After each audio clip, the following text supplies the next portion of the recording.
आज सबसे बड़ी अच्छी बात है, देश की सबसे बड़ी अदालत में माननीय चीफ जस्टिस ऑफ इंडिया और उनके 3 जजेस बेंच ने इसको सुना और बहुत सद्भावना के साथ सुना, बहुत अच्छी तरह सुना, पूरे हृदय की गहराइयों के साथ सुना। क्योंकि इसीलिए जब मैंने कहा कि भारत सरकार का नारा था कि सबका साथ सबका विकास, तो सबका साथ सबके विकास में क्या किसान शामिल नहीं है? किसान भी तो सबका साथ सबका विकास में शामिल हैं। जब वो भी शामिल हैं तो उनका विकास भी कीजिए, उनकी समस्याओं का समाधान भी कीजिए। और इसीलिए मैंने चौपाई कोट की कि रहीम कवि की प्रसिद्ध चौपाई थी, रहीमन धागा प्रेम का मत तोड़े चटकाए और तोड़े से फिर ना जुड़े जुड़े गांठ पड़ जाए। ऐसा मत करे। इतने दिन से बॉर्डर पे पड़े हैं, ठंड में पड़े हैं, ठिठुर रहे हैं लोग। अपने इन दिनों दरवाजे की खिड़कियां बंद कर लेते हैं घरों की, और वो तो खुले में पड़े हुए हैं। तो उनकी बात को सुनी जाए, क्योंकि देश कृषि प्रधान देश रहा है, किसान देश की रीढ़ है।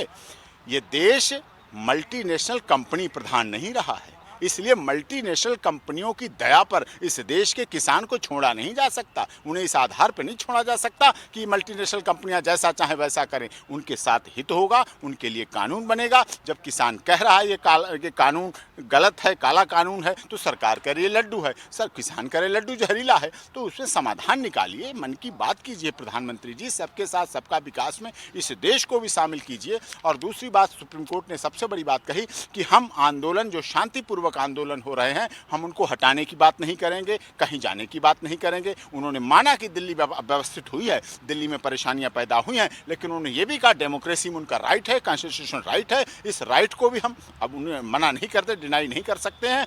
क्योंकि साफ बात ये मैंने कोर्ट में कही कि धरना प्रदर्शन आंदोलन लोकतंत्र में ठीक उसी सेफ्टी वाल्व की तरह है। जैसे कुकर में सेफ्टी वाल्व काम करता है कुकर को बचाने का, ऐसे ही देश को बचाने का काम धरना प्रदर्शन और डेमोन्स्ट्रेशन करते हैं, जिससे देश बचा रहे, देश की आन मान शान बची रहे। क्योंकि आप सबको पता है कि देश की सीमा पर किसान का बेटा शहीद होता है, किसी मल्टीनेशनल कंपनी का बेटा कभी सीमा पर शहीद नहीं होता है।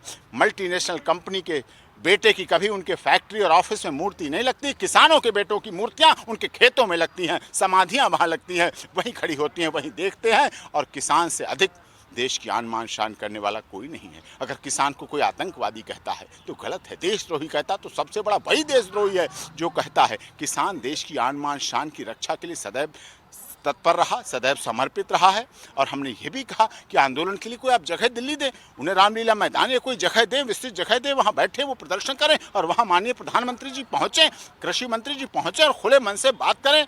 सबसे इसमें समाधान निकलना चाहिए। लेकिन एपी सिंह जी, जिस तरीके से कहा गया है कि जब तक ये इस पर कोई सुनवाई नहीं हो जाती, जब तक ये कानून जो है वो लागू ना करें, ऐसे भी हाँ, ये कहा सुप्रीम कोर्ट ने सबसे बड़ी यही बात की। अटॉर्नी जनरल ऑफ इंडिया से कहा कि आप बताइए मुझे, आप एश्योर कीजिए कोर्ट को कि क्या इन कानूनों का, तीनों कानूनों का इम्प्लीमेंटेशन आप रोकेंगे, स्टे करेंगे, तब तक रोकेंगे इम्प्लीमेंटेशन जब तक बात नहीं हो जाती, समाधान नहीं हो जाता। और अटॉर्नी जनरल ऑफ इंडिया ने भी खुले दिल से कहा कि हाँ, हम इसको आगे देखेंगे, बात करेंगे भारत सरकार से। मैं एश्योर नहीं कर सकता, लेकिन भारत सरकार से बात करूंगा, और इस पर एश्योरेंस दी है कोर्ट। देखिए, कोर्ट की सबसे अच्छी यही बात थी कि कोर्ट जानना चाह रही, कोर्ट कहना चाह रही है कि तीनों जो कानून हैं उनको इम्प्लीमेंटेशन पे रोक लगाइए। इसका मतलब कोर्ट को भी लग रहा है ना किसान सही हैं, किसानों की बात सही है। जो मैंने कोर्ट में दलील रखी किसानों की तरफ से, उसमें वजन था ना, इसी बात को उन्होंने माना है। तो अगली सुनवाई कब होगी?